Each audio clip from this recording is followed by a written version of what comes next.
Hello, friends. Welcome to another episode of Truth for Life. In today's episode, we're going to be looking at the biggest problem. And again, I'm Dr. Mark Sandoval, and it is my pleasure to walk with you to freedom together. But we've got some challenges along the way, and today it's going to be a challenge. You and I are created by God as intelligent creatures, and as we've talked about before, intelligent creatures are created to govern themselves. And the very beginning of self-government is our identity. We self-govern according to who we are, who we understand ourselves to be. And everything that we need comes from outside of us. So the love that we need, then the respect and honor and truth and security and all of these different things, plus also everything that we need physically comes outside of us. But right now we're talking about the mind or the spirit, and so we're going to look at spiritual needs, and every spiritual need that you have comes from outside of you, and if it stays out there, well, you die. It must be brought in order for you to live, and it's your own action that brings in what you need so that you can live by it. You are not created so that anything spiritual can be forced into you. You must reach out and take it. And for everything that you need, there is a source for the thing that you need. You and I were created, of course, with trust. And trust binds us to the source. It's what binds ourselves to the source. And then by faith, we take the spiritual needs that we need and bring them in.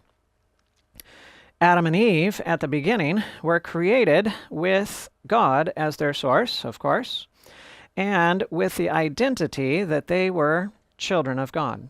So Adam understood he was a child of God. Eve understood that she was a child of God. And they were automatically had trust in God and bound to him by trust and taking by faith what they needed from God. And when you take what you need, well, your needs are fulfilled. And that's pleasurable. And God made it pleasurable for your needs to be fulfilled. But you were not created just to take. You were created to take and to give. And what do you give? Well, you can only give what you took because you're not a creator. You don't create anything. You're a channel. You take from one place and you give to another place. And so all that you can give is what you took, right? All that you can give is what you took. And so if you took love, you give love. If you take respect, you give respect. If you take honor, you give honor. Whatever you take, that you will give. And it's not only pleasurable in order to take what you need, it's also pleasurable to give to others what they need. And we were created this way to never be forced from the outside, but always to govern ourselves from the inside. Adam, again, created in the image of God, created by God himself. Adam was bound to God by trust. He had the identity that he was a child of God, and through that identity, he bound himself to God by trust, and he took everything that he needed from God, and he took it so that he could give it. And of course, God created Adam without Eve, mind you, that's an important point. And so he was taking from God, and now he had the rest of creation that he could give to. And so it might be, it's nice to have a lion, it's nice to have a giraffe, it's nice to have other animals of that nature. But if you see a beautiful flower, if you smell its beautiful perfume, if you see a wonderful sunrise or sunset or beautiful things around you, there's only so much that you can tell to the kitty. It just doesn't have the capacity to understand. And so while Adam had access to God and was complete, having God as his source, taking everything that he needed, yet there was something missing on the giving side. There was something missing on the giving side. He didn't have someone of his same capacities and same abilities that he could give to and that he could share with what he had taken from God. So God takes Adam and puts him to sleep, and he takes a rib out and he creates Eve. And so Eve comes from Adam. And Eve as well has the identity that she's a child of God. And by trust, she is bound to God. And by faith, she takes what she needs from him and she gives to the rest of creation. But again, just as in Adam's situation, she cannot be completely fulfilled according to how she has been created, because she was created not just to take, but to give. Now, on the taking side, she was complete because she had God as her source and he was everything that she needed. But there was something missing on the giving side. It wasn't until Adam was awakened after that now both Adam and Eve could take from God, bound by him by trust because they were children of God, and they could give to each other and the rest of creation to the complete degree that God designed for them in creation. Again, we remember the law shows us of our great need. The first 3 commandments are telling us don't take from here, don't take like that. The last 5 commandments similarly are telling us don't take from here, don't take like that. And the 4th commandment is calling us to rest. You're not rested when you're suffocating and starving and dehydrating. You're rested when your needs are met, when you have had enough to drink, enough to breathe, enough to eat. And so that Sabbath commandment, that 4th commandment, is calling us to come and to take all that we need so that we can be full from God. And in that fullness, we can be rested. It's calling us to have God as our source. And then the 5th commandment says that we are to give. We are to give honor to our father and our mother. Well, how much honor do you have yourself to give to your mother and father? You can try, but it's probably not going to work so well. If you are separated from God, you're not going to be able to honor them at all. The only way that you can honor them is if you take from the source of honor, then you can take the honor, now you can give the honor to your parents. That's the only way that it'll work. And that's what the law shows us. And the law shows us that we are dependent upon God. He is the one we take from. He is the one that we are dependent upon. We are not to be dependent upon other people. You're going looking for a place to buy, and you've got this place out in the wilderness. We've talked about this. I'm just covering it again in this context. And the place in the middle is for sale, and it's just the right price, and you buy it. It's wonderful. You have good water from Upstream, you take good water, you have good water, and you pass the good water along. And that's how it works. You take it, you've got it, and then you get to give it.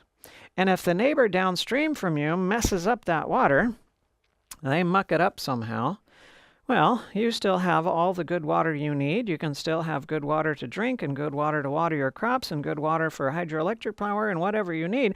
And that what the neighbor does just goes on downstream. But if you have a neighbor upstream from you that is not so good, well, now you're going to get what they've got. And if they have some dirty stuff that they give, that's what you're going to get, that's what you're going to have, and that's what you're going to give without a choice. That's just how it works. So it's important who you have as a source. Vitally important. Vitally important who you have as a source. We want to have a good source because we were created for good.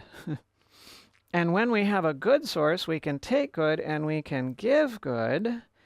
And whoever we're giving to, they can be however they are. That's okay.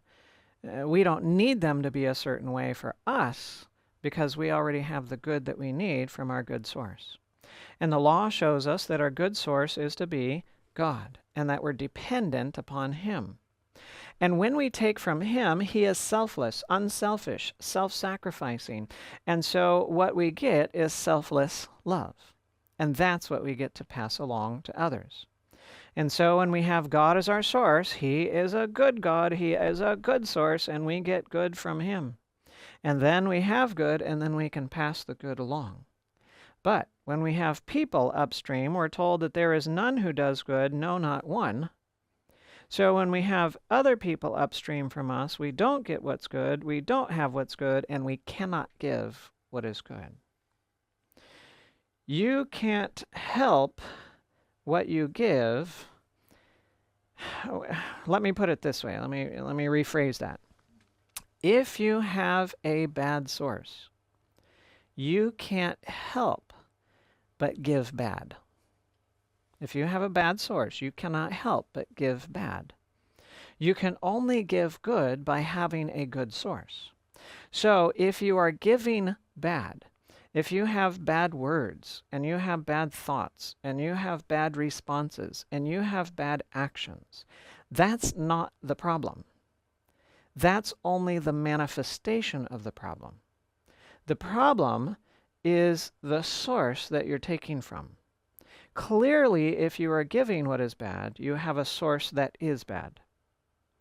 And the fix, the solution, is not to change what you are doing or how you are speaking or things of that nature. The solution is to change your source.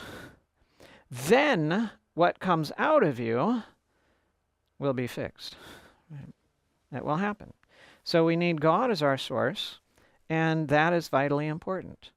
If you don't take, well, you don't have anything and you can't give anything. And if you take but you try to keep it to yourself, that's not going to work so well either. You're just going to destroy everything and still be useless to others.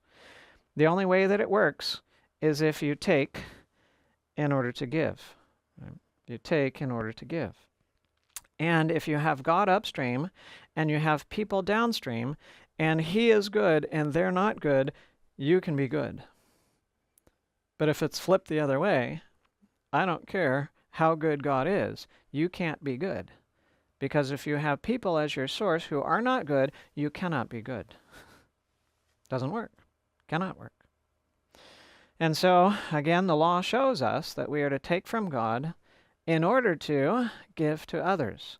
And we serve as a channel, and this is love. Love is taking everything we need from God, filling up with it, and out of the fullness, giving to others. And I do so recognizing that I am a child of God. Again, I self-govern from the standpoint of identity. And as a child of God, then I function this way in harmony with the law of God. And Jeremiah 17, verses 7 and 8, show us what this looks like. It says, "Blessed is the man who trusts in the Lord." Remember, by trust you bind yourself to God. "And whose hope is the Lord. For he shall be like a tree planted by the waters, which spreads out its roots by the river, and will not fear when heat comes.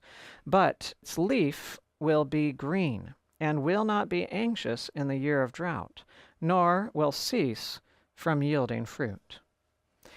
So here we see, and Jeremiah is showing us, that if we have God as our source and we're bound to Him by trust, all sorts of chaos and problems and other stuff like that might come around us, but it doesn't affect inside of us.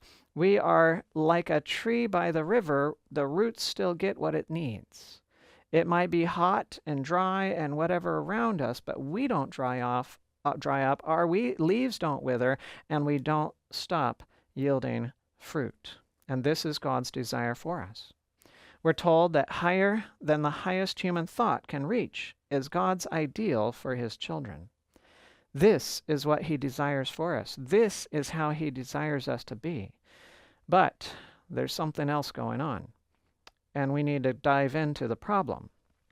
We're also told that while God was seeking man's good, Satan was seeking his ruin. So, you know the story. We all know the story.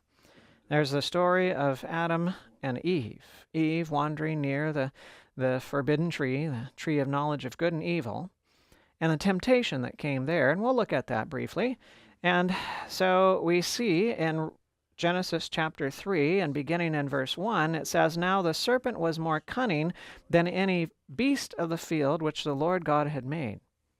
And he said to the woman, Has God indeed said, You shall not eat of every tree of the garden?" This is an ingenious question. It really is. This question is asked in such a way that if Eve answers one way, she's wrong, and if she answers in the other way, she's wrong. In essence, the question is the tree of knowledge of good and evil, is it bad? And if so, did God make something that's bad? If she answers, well, no, or yes, the tree is bad, and that's why he's withholding it from us, well, then the conclusion would be that God must be bad if he created something that is bad. And if she says, well, no, it's not bad, then his response would be, well, then God, if he's withholding from you something that is good, then he must be bad. That's right. Oh, difficult spot that she was in. So how did she respond? Well, let's go on reading. "And the woman said to the serpent, We may eat of the fruit of the trees of the garden, but of the fruit of the tree which is in the midst of the garden, God has said, You shall not eat it, nor shall you touch it, lest you die. Then the serpent said to the woman, Oh, Eve, I came to this tree months ago. And when I came to this tree months ago, I began to eat its fruit. And I was able to speak and to understand and to reason. And I got powers that I didn't even know were possible. And I have been eating from this tree for months now, and I'm not dead. And you're not going to die either. And God knows that you are so much greater than me at your creation, so that when you eat from this fruit, you will be like God." And that's what he said. You will not surely die. For God knows in the day that you eat of it, your eyes will be open, and you will be like God, knowing good and evil. Now, before we're hard on Eve and her deception here, we need to recognize that Eve had never had a bad conversation before. Everyone that she had ever talked to had her best interest in mind. She had talked to God, she had talked to angels, she had talked to Adam, and so on. And so she had, every conversation she had had was good. And so she'd never had a bad conversation. And this was a masterful deception. And so we'll cut her a little bit of slack there in relation to her, her temptation and her fall. But in the process of her coming to the point of recognizing her, of coming to the point of eating of that fruit, she had to trust Satan, which means that she had to distrust God, because you can only have one source, and you're bound to your source by trust. And so she had to move her trust from God to Satan, which means she had to trust Satan and distrust God. Right? How did she do that? She first had to deceive herself internally that she could be someone or something that she could not be. Because again, we self-govern according to identity. So as a child of God, she could not distrust God. The only way that could happen is if she was self-deceived into believing that she was something she was not. That she, the creature, was more than just a creature. So, being created to govern herself in this way, God gives you the freedom to control and govern yourself. And to what extent God gives you that control and that freedom of self-government, he has no control there.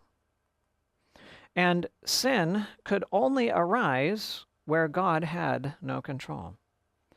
And because we govern ourselves in harmony with our identity, the fall had to begin right there at identity.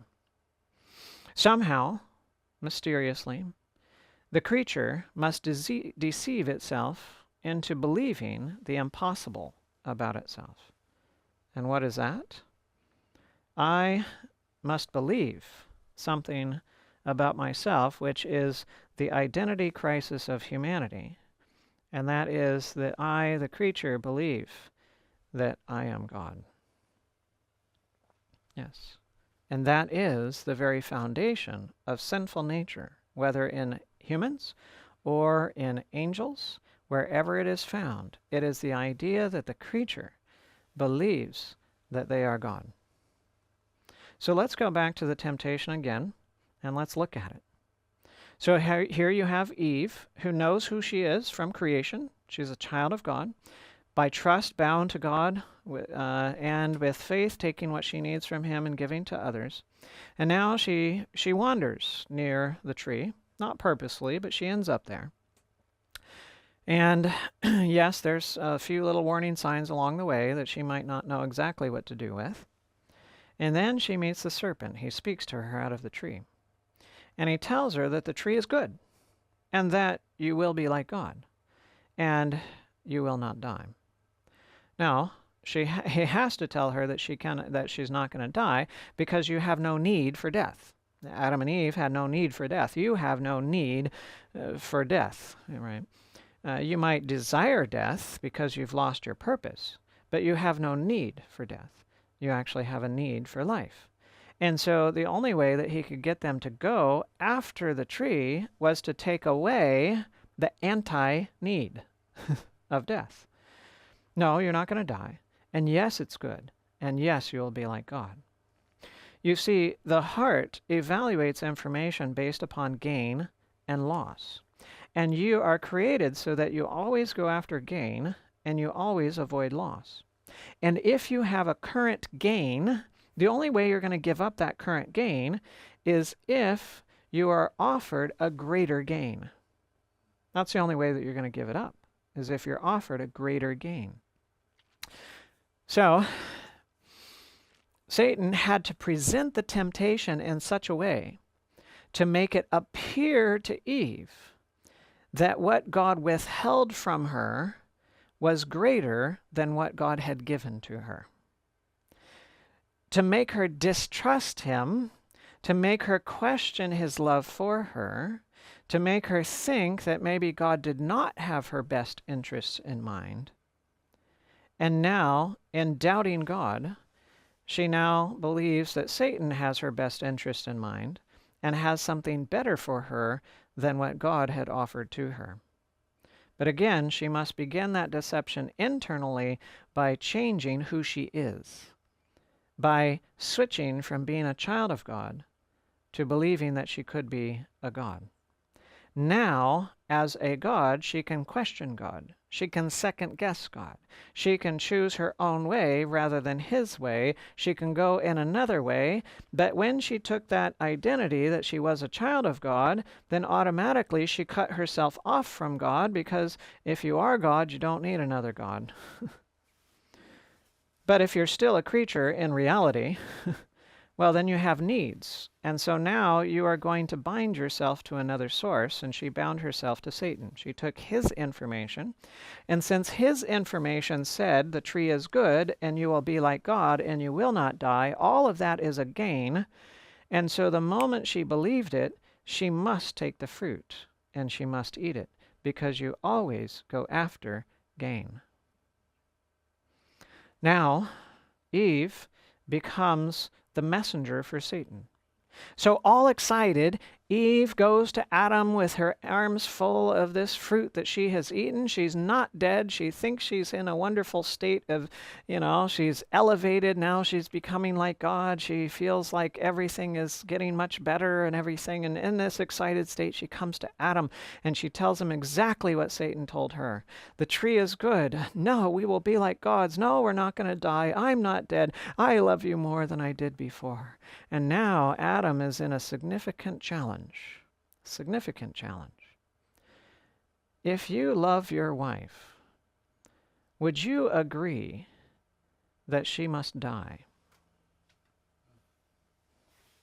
That was the challenge of Adam. And none of us have ever loved our wives like Adam loved Eve, because our love has been in the context of sinful, fallen, selfish nature. His was a unfallen love, and he had a deep love for Eve, and he knew that she was deceived. He knew this was the trick.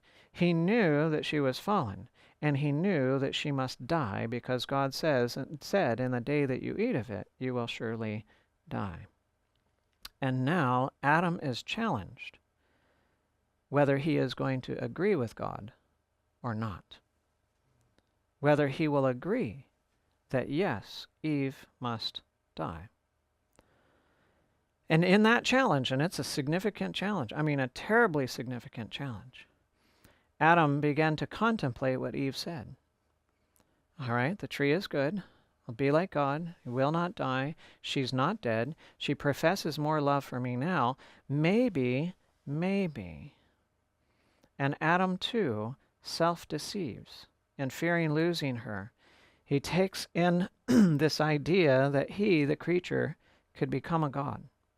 And now he seeks to formulate a different way of saving her or joining her that apparently is going to be better than the way that God has designed for things to be. And so he cuts himself off from God as well. He takes Eve as his source. She has said that the fruit is good. It will make us like God. We will not die. And by eating the fruit, he can keep her. She became his idol. And he could not at that point help but eat the fruit, because you always go after gain. And hence, the first woman and the first man of humanity fell. They fell. And Adam and Eve were now in complete harmony with Satan. They had adopted his false identity and his false standard. And now they evaluated everything the same way that Satan evaluated everything, which was opposite from God's standard. Their evaluation system was now turned upside down and backwards. And now they perceived everything the wrong way. And instead of being selfless, they immediately became selfish. Instead of looking out for the best interest of others, they looked out for their own interests. Instead of finding their joy in taking all the good that they needed from God and giving it freely away to others, they started trying to give from themselves so that they could receive good from each other. And their thoughts, their desires, their purposes, their motivations, their natures were now in harmony with Satan's nature, and yet they didn't have the capacity to understand that anything had changed. You see, God had given them a compass to go in the right way. And God's compass would lead them to a beautiful destination and a wonderful journey along the way. And here Adam and Eve are going along and they're following God's compass on the journey that he had designed for them. And Satan comes along, of course, looking very nice. And, snakes were not like they are nowadays. Nowadays, you know them after the curse. But they were beautiful creatures then. And here Satan comes along and he says, oh, hang on, where are you going? Hang on. And he offers them a new compass. Sorry, you guys are going in the wrong direction. Here's the right compass. And they took his compass, which pointed in the wrong direction. And now, still following a compass, still following as they're supposed to, but now with the wrong compass, they go in the wrong direction. Thinking they're going in the right direction.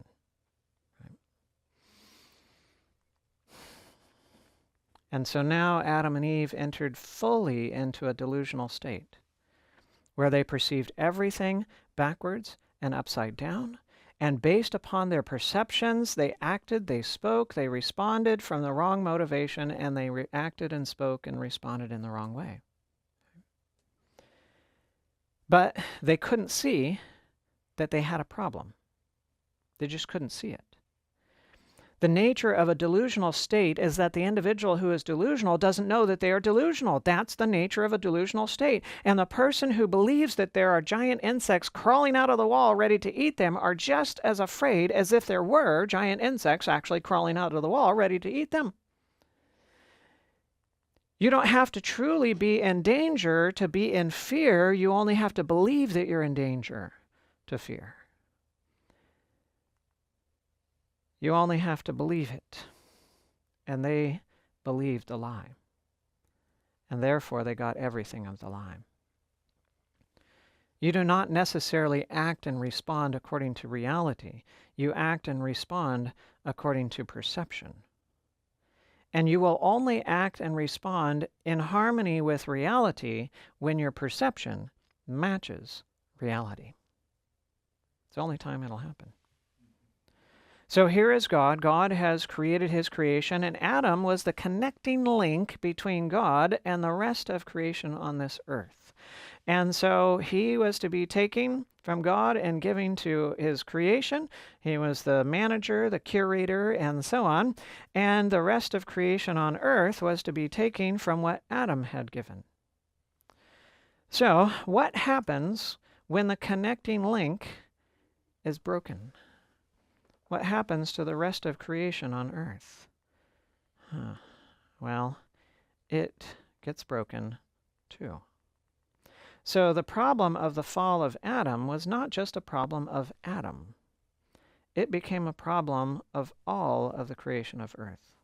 It became an entire problem.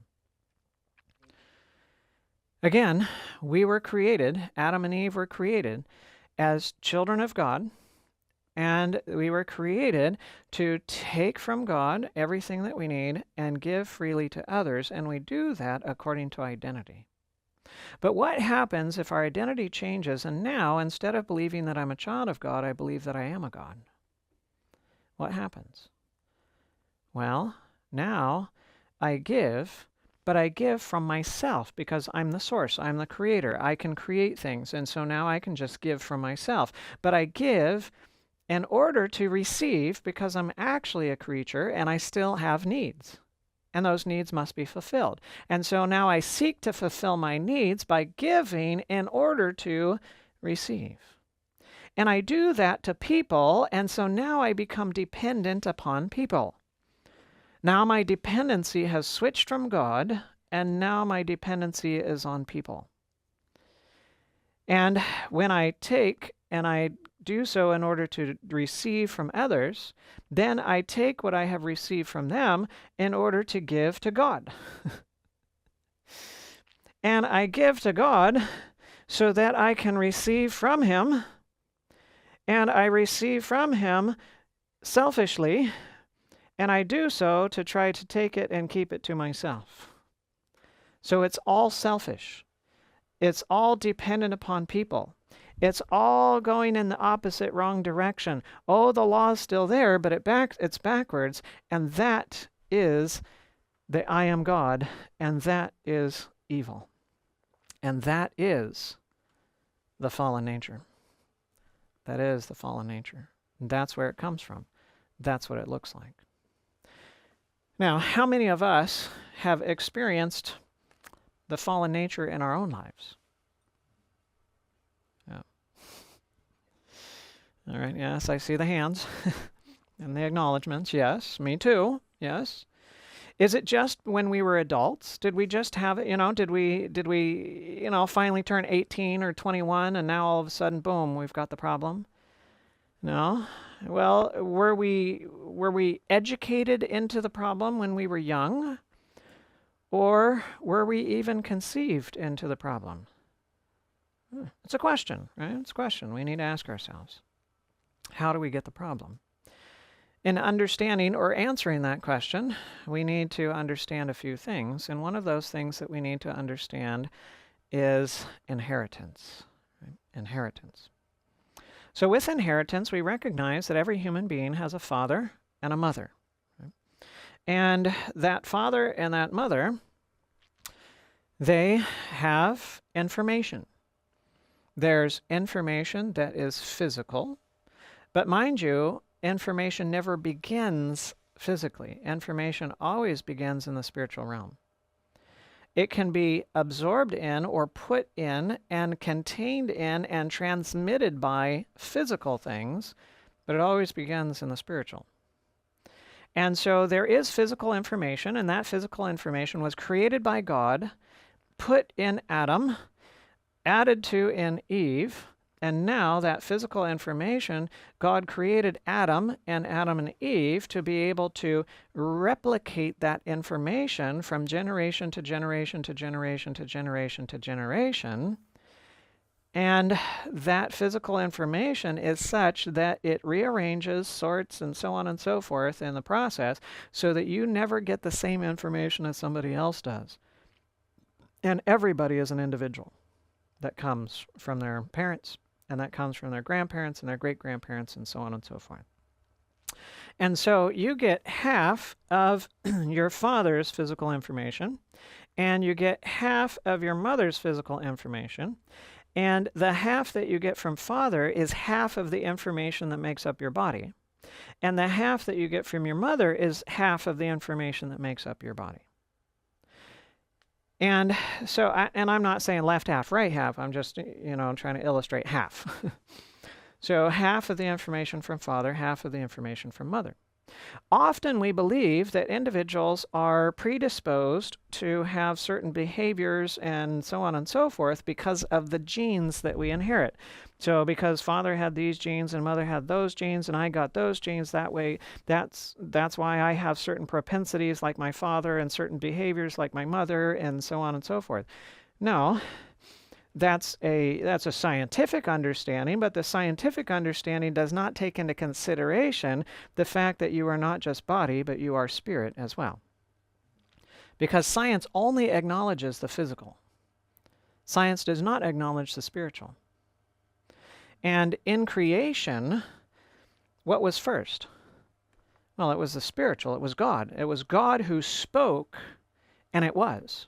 When he spoke, and it was the spiritual, says God is spirit, and the Word, we're told in John chapter 1, the Word was with God, the Word was God, and we're told that without him was nothing made that was made, and by him all things were made that were made, and that the Word became flesh and dwelt among us. And Jesus said, the words that I speak to you, who is the Word made flesh, he said, the words that I speak to you, they are spirit and they are life. So God, who is spirit, spoke what was spirit, and the physical became. And so the physical is the effect, the spiritual is the cause.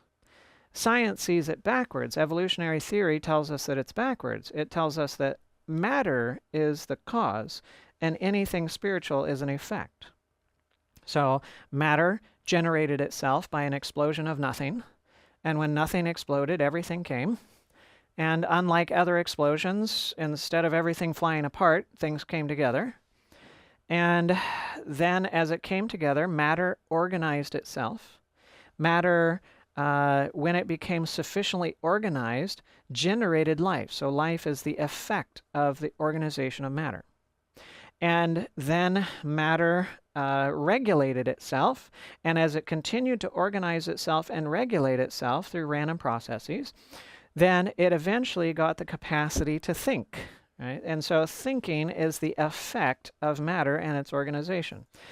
And then thinking, as it continues, becomes more complex and so on. Then you have morality and so on. And so morality and spirituality are simply the effect of the organization of matter. That's what science tells us, or evolutionary theory tells us. But no, in the Bible, we're told that God, in the beginning, God, right? He's the one that spoke. He's the one that we came from. He formed man from the dust of the ground and breathed into his nostrils the breath of life. And you and I are not just body, but we are spirit. And in us, like God, it's the spirit that comes first. And so not only did your father have a spirit, but your mother had a spirit as well. And your father had a spirit that was from his father, who was from his father and his parents and their parents and their parents and their parents, and it was from Adam and Eve had fallen before they had any children. And so they had the fallen nature, and you get half of the fallen nature spirit from your father, and you get half of the fallen nature spirit from your mother, and so you get two halves of the fallen nature, and you get a whole copy of the fallen nature. And by inheritance. You didn't ask for it. You didn't want it. You didn't anything of it. You weren't involved in deciding whether that was the case. It simply was. And as a cell, and then as a morula and a blastula and an embryo and a fetus and so on, you had this nature. And when you were born, you had this nature. And when you grew, you had this nature. And you have no guilt for having fallen nature. None whatsoever. There is no accountability to God for having the sinful fallen nature. None whatsoever. So there is no guilt that you get from Adam by having the fallen nature, but the fallen nature will inevitably lead you to commit sin. The acts of sin, right? It'll inevitably lead you in that direction. That doesn't mean that you're born a sinner, no, but you're born with a predisposition, right, in that direction. And yes, Adam and Eve, they had it, and they passed it on to their children, and they passed it on to their children, and they passed it on to their children all the way until when? Until now. So what happens to the self-government of an individual who now has the wrong identity? Well, if I now believe that I'm God, I am going to self-govern according to that identity. Now, I'm taking Satan as my source, and others. But in the case of Adam and Eve's fall, it was his lie, it was his standard, it was his that they bought into, and so we bind ourselves by trust to Satan, not intelligently, not because we choose to, but by our identity, and we have that identity from conception. So we have a predisposition to be completely in harmony with Satan and his will and way.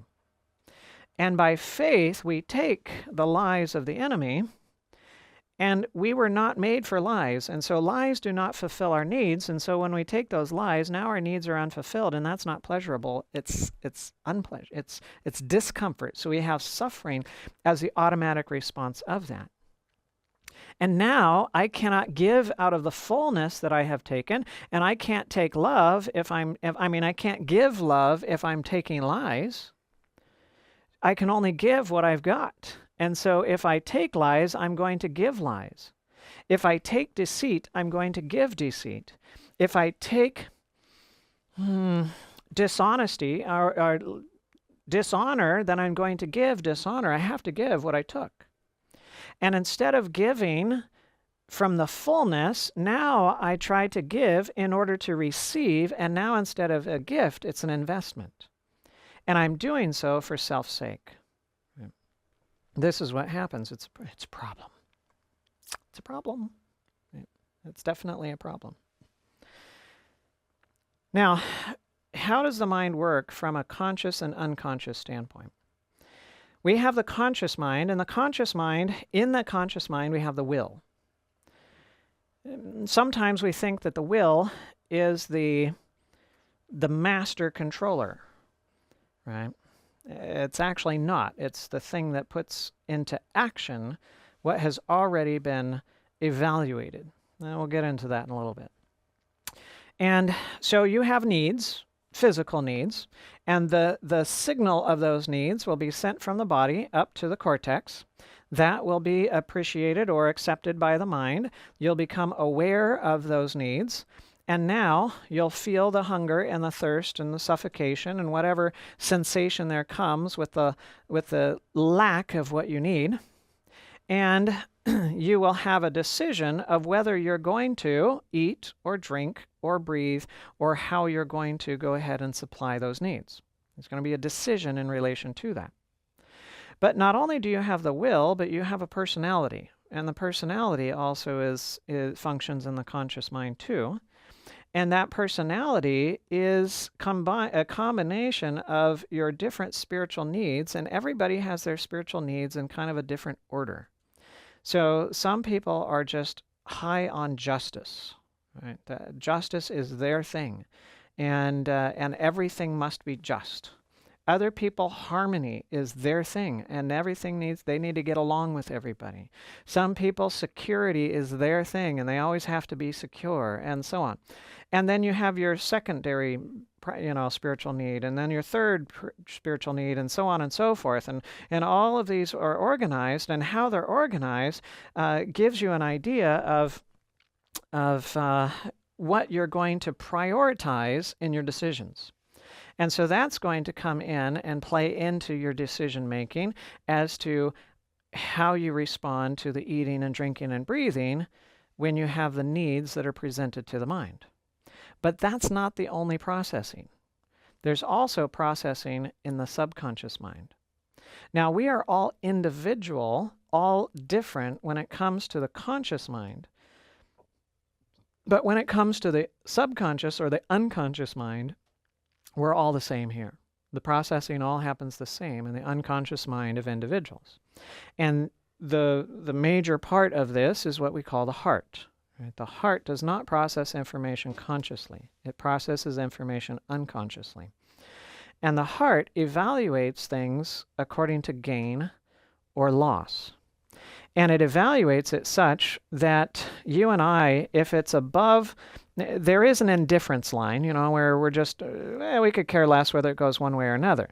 But if it's above that indifference line, we are going to say yes to it. And if it's below that indifference line, then we're going to say no to it. That's how the heart is created to function. And so the conscious awareness of the need will then be sent to the unconscious mind and the heart to evaluate that. And if the evaluation is that this is a gain, then the response will be, yes, I'm going to go ahead and eat or drink or breathe or so on. But if the evaluation is that, no, this is going to be a loss, well, I might be thirsty, I might be hungry, I might be suffocating, but I am not going to drink, I am not going to eat, I am not going to breathe. Because there is some greater gain that I'm seeking for, or there's a greater loss that I'm seeking to avoid. And so this is how things function in the conscious and the subconscious mind. Now, to make it not too complicated, we're only looking at two aspects right now, and that is, or three: will, personality, and heart. Right? And if I can be in a place where I can take the gains, and I can have the gains, I'm okay. I'm good there. But the moment I'm forced into loss, and I can't get out of it, now we're going to have problems. We're going to have problems. So when you're faced with loss, and you cannot say no to the loss, then you have a problem. And the question is, why is it that you think that you cannot avoid the loss? And the reason is because you have a wrong worldview. You have a wrong standard that you're evaluating the information by. Because God made you for gain, but He made you for a gain that you cannot lose. He did not make you for a gain that you can lose. So the moment that you lose your treasure, you are lost. But you weren't made to lose your treasure. So let's go then to this a little bit more complex. We'll go to the screen and follow along here. And what we see is that the heart evaluates information. And on one side, one way of evaluating, my gain is to receive.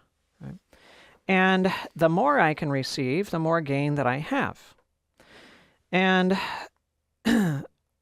also, if I simply receive enough, well, okay, that's okay. I'm still in gain. And the indifference line is in relation to my expectations. And so any time that I am less than my expectations, now, if I receive less than what I expect, now I see myself at loss. What's worse than that? Well, it's receiving nothing. And what's worse than that? It's losing your treasure. So I have various gains and losses. But on the other side, the gain is to give.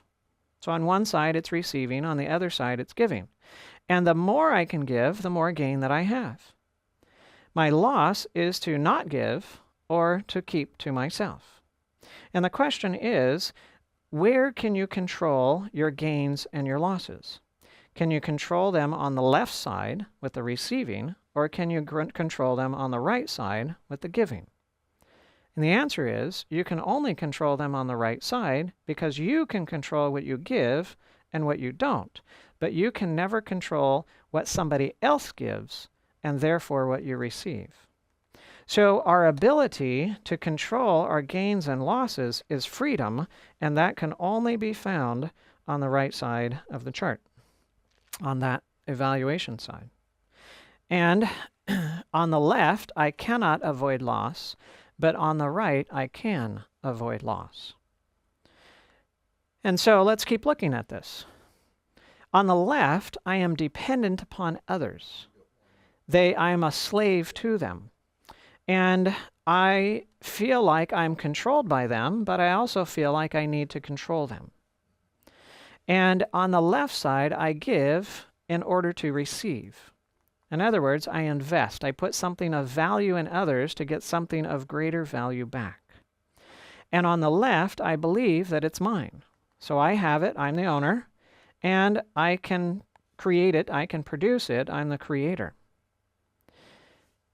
And there is the deception. The deception of the heart is on the left side. And if I give first in order to receive, you see that right up here in the upper corner, right? If I give first in order to receive, then I must be a god, because a god can simply give without first taking. And so there I must be God. And if I have something, if I'm the owner, then I must be selfish, because God is actually the owner, not me. You take two little boys that have, one of them was given a truck for his birthday, and they're both playing out in the yard, and the one that didn't own the truck comes and takes the truck from the boy that did and says, "Mine." Well, that one would be selfish. And so if you believe that things that belong to God belong to you, then that would be selfish. And if you think that you can create things on your own, then you are self-sufficient. Right? And that's a problem. And what about the truth? Well, the truth is on this side that it's not mine. I don't have it. I am a steward. And I can't do it myself. I'm not the creator. I can't produce anything myself. And so therefore I must first take from God as my source in order to give. And I am dependent upon God, and I'm bound to him by trust, and I trust him because I know he's trustworthy, because he behaves well. He is good. And as a steward, I am selfless. I don't see anything as belonging to me. And as a non-creator, I am dependent upon God for all things. And if I take first in order to give, then clearly I am not God, and I am a child of God. And the taking to give, now I give what is a gift, not an investment. So in the first one, I am a slave. In the second one, I am free. And which one would you like to be? The slave or the free? Well, I would like to be free. But let's evaluate this just a little bit longer. We're just going to go a little bit deeper here. When you're on the left and you're under the deception, you believe that you're God, you think things that belong to you, and you're self-sufficient because you're a creator. You're actually a slave to others. You're dependent upon them. And being dependent upon them and a slave to them, you need them to be good. And as long as you're in a relationship with somebody and they are behaving well, you're happy. You're good. But when they start not behaving well, you can't be good because your source isn't good. So you're in a relationship and the other partner is treating you well and they're giving you flowers and you've got conversations and commitment and other things like that. And then, you find out that they're cheating on you. They're sleeping around. They're not being so nice to you. Or maybe it's some more obvious slow things. They're not really paying as much attention to you. They're spending more time on their devices. They're with their friends. They're not spending as much time with you and so on. And they're not so good anymore. When they're not so good anymore, you can't be good anymore because they're your source. But you need to be good, and you were created for good. And so what you must do is you must try to make them be good somehow. How does that happen? Well, manipulation and control. How do we manipulate? Well, sometimes we manipulate from the good side. Good manipulation is where we are kind and we are nice to others and we do nice things for them, but we do so for the sake of them doing nice things for us. And we try to make it happen by being good and happy and so on and so forth around them. And if they mirror that and we get it back, we're like, well, hey, that's great. It worked. It was great. But if they don't, and we keep trying the happy ways and they don't come around and they don't reciprocate, then we eventually stop it. And the fact that we stop it shows that it was, we weren't actually doing it for them. We were doing it for us. Well, we can also manipulate and try to control others with threats, with abuse, by using fear, because it's a powerful motivator. And it can keep somebody with you. If you leave me, I'll kill you. If you leave me, I'll kill myself. If you leave me and you think you can get away, I'll chase down your family. Because I know where they are. So fear can be a powerful motivator, just like the positive sides can oftentimes be a powerful motivator. And when I'm on that left side, when I'm in the deception, I can't help it. I have to try to control others because I see them as my source of my gains, and I can't stop it. The solution is a new heart, where now I'm dependent upon God. I understand I'm His child, and now I can leave others to be free however they are. I don't have to control or manipulate. Want that freedom? Me too.